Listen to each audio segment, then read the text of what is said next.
On November 26, 2012, a remarkable thing happened.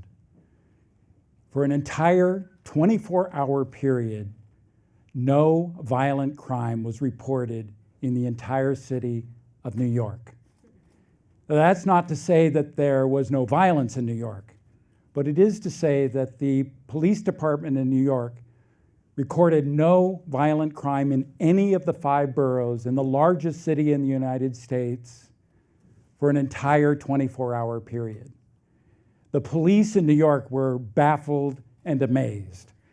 And so was I when I heard about this. In fact, it gave me a little surge of hope. I've been an activist for justice and peace for 3 decades, working on lots of different issues around violence and war, organizing lots of campaigns and movements. But my roots as an activist go back to long before these campaigns and these movements. It goes back to my relationship with my brother, Larry. Larry and I were very close growing up. But everything changed at 13 when he was arrested for stealing a 6-pack of beer and was tossed into the criminal justice system. And he was never quite right after that. And all of us in our family offered him as much love and support as we could, but then he found himself drifting into a life on the streets where he faced a huge amount of violence.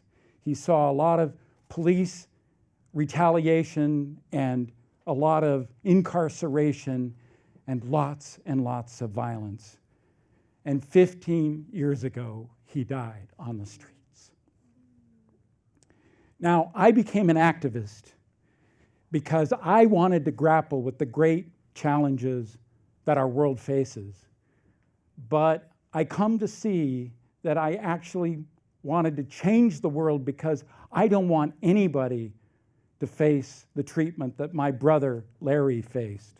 I don't want anybody to be treated the way he was treated. I want a world where everyone counts. I want a world where the infinite worth of every person is upheld and honored and defended. And I want a world where any kind of violence we respond to, anything that dehumanizes, diminishes, dominates, or destroys ourselves, anybody else, and the planet. And my experience tells me that most of us also want this. Most of us have a secret history of violence in our own lives, in our own families, and in our societies. And it's so hard, and we want to lift the burden of violence and injustice from our shoulders and everyone else's shoulders. And that's why I was so thrilled when I learned that there was a day without violence in New York. And it was this amazing sense that maybe someday we can lift that burden of violence and injustice off our shoulders. And when I say that, I don't mean that we're going to create a fairy tale world of utopia and idealism. But what I do mean is that we can create a world where each one of us gets the vision and the toolbox to grapple with and transform the violence and injustice that's all around us. And I call that mainstreaming nonviolence. So when I say mainstreaming nonviolence, I'm thinking about other things that we humans have mainstreamed. For example, literacy. So in the 19th century, somebody had this great idea. Everyone is going to learn how to read. Up till then, it was basically people who were powerful or wealthy who had access to the written word. But somebody in the 19th century said, we're all going to read, and they created this infrastructure for mainstreaming literacy, for getting the infrastructure of literacy out there, and it unleashed this huge amount of power and possibility and potential. And that's what I want to see for active and creative nonviolence, that we have a power at our disposal and we can get that power out there, the kind of power that Dr. King talked about when he called nonviolence the love that does justice, or the kind of power that the late feminist writer Barbara Deming talked about when she talked about the two hands of nonviolence. I will not cooperate with this violence, with your violence. I'm going to pit my very being against this violence, but I'm open to you as a human being. We have this power, and great news. We actually are in a time when this power is accelerating in spite of all the violence. And there are three ways we know this. First of all, we are in the midst of a proliferation of nonviolent action for change. Secondly, we have at our disposal, which they didn't have 50 years ago, what I call technologies of everyday nonviolence. And third, we're actually beginning the process of building cultures of peace and nonviolence in this country and around the world. First, nonviolent action. As an activist, I've had an opportunity to actually spend a lot of time doing nonviolent action. And one of those actions took place in San Francisco, California, where I lived a few years ago. In San Francisco, this beautiful city by the bay, when I lived there, there were 16,000 homeless people on the streets of San Francisco and only 1,400 shelter beds. So consequently, a lot of people out of necessity were sleeping in doorways and in parks. And at the same time, the city responded not constructively, but to criminalize homelessness. So they said, we're going to arrest people who are sleeping in doorways. We're going to arrest people who eat in public. We're even going to arrest people who offer food to people in public. And so I thought about this, and I was thinking about Larry. And I said, I want to do something about that. And I came to a group called Religious Witness with Homeless People. We were 45 mosques, synagogues, and Protestant and Catholic churches. And together we put our heads together and we said, well, we're just ordinary people. How can we change this system? But the more we reflected on it and went deeply into it, we realized if any one of our sisters and brothers is being arrested for sleeping in public, then we have to sleep in public. And so we did. Every night we rolled out our sleeping bags in the great parks of San Francisco, and sometime about 2 o'clock, the San Francisco police would come in and arrest us and haul us off to jail, and we did this night after night after night. And then we said, what about this eating in public business? That seems very bizarre. What are we going to do about that? And we said, well, why don't we get some pails of soup and take them down to some of the parks and ladle it out for our friends who are hungry. And then somebody said, no, let's have a banquet. And that's what we did.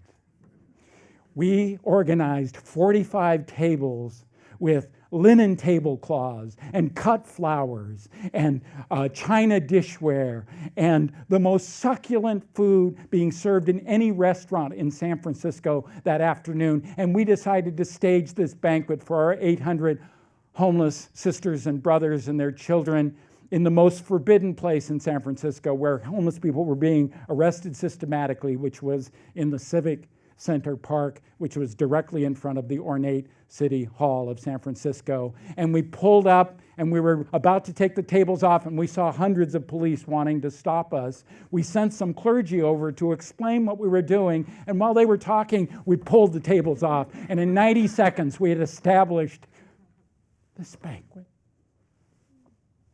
And we had this experience, which we all need, which was all of us should be able to eat till we're full and hang out and be together and not standing and getting soup in a line, but everybody at a beautiful table. It was a little touch, a little taste of what the nonviolent world we want to have.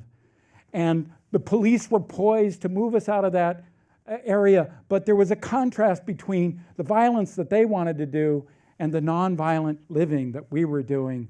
Plus, we had a lot of media who watched this. And because we had media, we had huge press, and within a couple of weeks, we had these amazing conversations with the mayor and the city officials, which led to the dismantling of this program of discrimination against homeless people and opened the doors for real constructive solutions in the city. So, what did we learn? We learned that ordinary people can take a nonviolent stand for justice and do it in a way that's both peaceful and confrontational, that's loving and publicly resistant, and can have impact. We also learned that by thinking outside the box, we could be led outside of our comfort zone. And finally, we learned that something about those two hands of nonviolence, to say no to the violence and yes to the human person, including the police and including the city, but especially our sisters and brothers on the street. What I've learned, having been part of a lot of nonviolent action over the last 30 years, is this, that we have more power than we think. Everybody in this room, anyone watching, we have more power than we think. And when we pool that power, magic happens. When we pool that power, magic happens. And besides, we have a huge agenda, a big job description going forward. We have a world that needs to be transformed and rebuilt, a world without war, without poverty, without racism, without environmental destruction, and all the forms of violence that are plaguing us that we want to get off our shoulders. And what I've learned is we actually can make a difference. It may take us years and years and years, but we need to start now and go deeply into that. We also learned that we're part of a movement that's been going on for thousands of years that accelerated 100 years ago, where now thousands of campaigns like the one that we did in San Francisco have been happening in this country and around the world, of ordinary people using the most powerful language they have at their disposal, their own vulnerable bodies, to make this kind of change. And so we had this banquet, and we ate together and hung out together. But in addition to that, the great news is there's also amazing innovations for everyday nonviolence. So we're living in the golden age of resources for dealing with ourselves, dealing with our families, dealing with one another, dealing with those people down the street you don't like very much. There are conflict resolution trainings, there are anti-racism trainings, there's trauma healing. And one of the great innovations in the last couple of years has been restorative justice peace circles, where perpetrators of violence and survivors of violence sit down in safe space and sort out what went wrong, and then how can we heal the damage, mend the damage, and create an alternative going forward. We have nonviolent action, and we've got these great resources for everyday nonviolence. But to help support all of that, we have a growing movement in this country and around the world building a culture of peace and nonviolence, which will help sustain and move us forward. So, for example, I just heard that in the Philippines, after the Marcos regime was brought down by people power in the mid-1980s, the government institutionalized peace education in every school across the Philippines, and that's begun now to impact civil society. And in this country, we have a new movement called nonviolent cities. Think about that for a second. What would it be like to live in a nonviolent city? And this is the question I pose to some of my students in some of my classes. I say, envision, if you can believe it, a nonviolent Chicago. So what we do is I ask the students to map what is violent Chicago, all the different things that help create such the welter of violence in our society here in Chicago. And then I ask, now you flip it. Take those things you've identified and find the nonviolent solutions, and we map nonviolent Chicago. And so one of the things that one of the students who's done this, they got together and they created the Spare Room Project to deal with the violence that homeless people feel in Chicago. So the Spare Room Project, one of the app features is an app that connects people who have space in their homes with homeless people on the street who need shelter. My brother could have used an app like that. So, what are we going to do? what must we do? I'm going to invite us to do three things. Each of us can be involved in this. First of all, be nonviolent to yourself. Secondly, be nonviolent to all others, not almost all, but everyone. As I say in my class, can you regard anyone you meet the way you regard the most beloved person in your life? And third, be nonviolent to the world by being part of a movement, the global movement, to create justice, to create peace, and to create environmental healing. If you want to stop a toxic waste plant in your neighborhood, use nonviolence. If you want to restore a relationship or your city, try nonviolence. And if you want a day off from violence, the way they had in New York City, go for it. I mean, if it could work in New York without any training or any kind of planning, maybe it would work in New York City again. Maybe it would work in Mexico City. Maybe it would work in Delhi, India, or Kabul, Afghanistan, or perhaps even in Chicago, Illinois. A day off from violence won't solve all of our problems, but it could help us see that violence is not inevitable. And we might decide, hey, why don't we take a week off from violence, or a month, or a year, or even longer. So here's my big ask at the end of our time here.